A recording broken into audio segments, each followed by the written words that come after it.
The old monster who hadn't laughed in 18,000 years a long time ago. There stood a great mountain.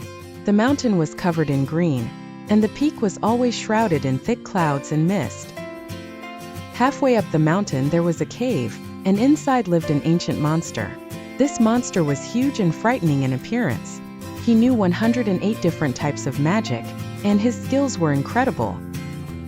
However, he wasn't happy at all. His face was always long and gloomy.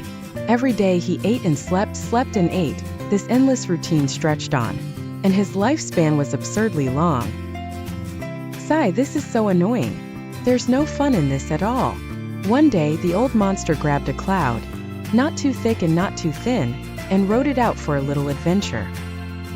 18,000 years ago, this old monster had caused trouble in the mortal world, and an immortal came down to stop him. The two had a fierce battle.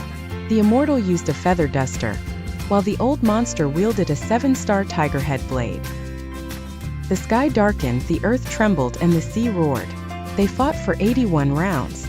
The old monster lost and became the defeated foe of the immortal. In a fit of anger, the monster slammed his head into the mountain, splitting it in two. He uprooted the willows by the river, causing untold damage to innocent trees. He even jumped and splashed around in the lake, flooding many fertile fields with the overflow. Later he grew tired and slept for a long time. When he woke up, with tears and snot flowing, he returned to his mountain. And there he stayed for 18,000 years. Bored. So bored. He couldn't stand living like this anymore. Yes, he needed to find that immortal. The journey of 108,000 miles took the old monster only half an hour. The immortal lived by a lake, surrounded by lush green grass and a few ancient trees. His home was a simple cottage. In front of the door, a 3-eyed divine dog lay on the ground. It was very alert and started barking furiously when it saw the old monster. "Don't bark, I'm not here to fight your master," said the old monster. But the dog wouldn't stop. The immortal was just about to head out with a large water jug, grinning happily. When he saw the old monster, he was shocked and asked, "Are you still upset about losing? Have you learned some new skills and come here for a fight? I don't have time today." The old monster replied, "I'm not here to fight." "Then what do you want?" The immortal was puzzled. Lowering his head with a bit of embarrassment, the old monster said, "I wanted to ask you how to be happy. Will you teach me?" Hearing this, the immortal burst into laughter. "Come with me." The old monster hesitated for a moment but eventually followed. The sun was blazing. Each of them picked a lotus leaf as an umbrella to shield themselves from the heat.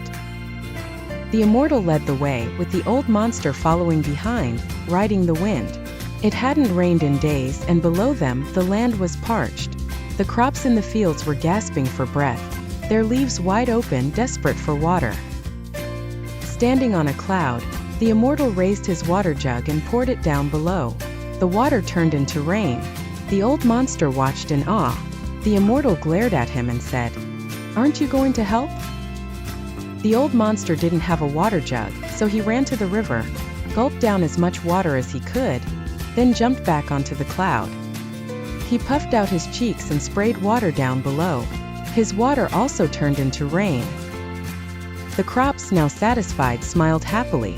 With the empty water jug slung over his shoulder, the immortal said, "Come on, let's go back to my place for some tea, crack some sunflower seeds, and chat. It's been ages since we last caught up." The old monster hesitated. "Immortal, do you keep your word?" "Of course.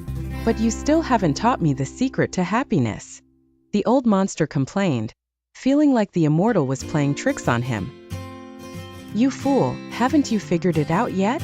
The immortal smiled, pointing to the happy crops below the clouds. "Oh, I get it now. Helping others makes you happy." The old monster finally understood. No wonder he already felt so much better inside. The immortal burst into hearty laughter. The old monster laughed too. It had been 18,000 years since he last laughed. Ha ha ha! His laughter chased away all his sorrows, frustrations, anger, and grievances. The old monster felt completely at ease. Thank you so much for watching. If you enjoyed my video, please give it a thumbs up and subscribe. Your support motivates me to keep creating more content. Once again, thank you.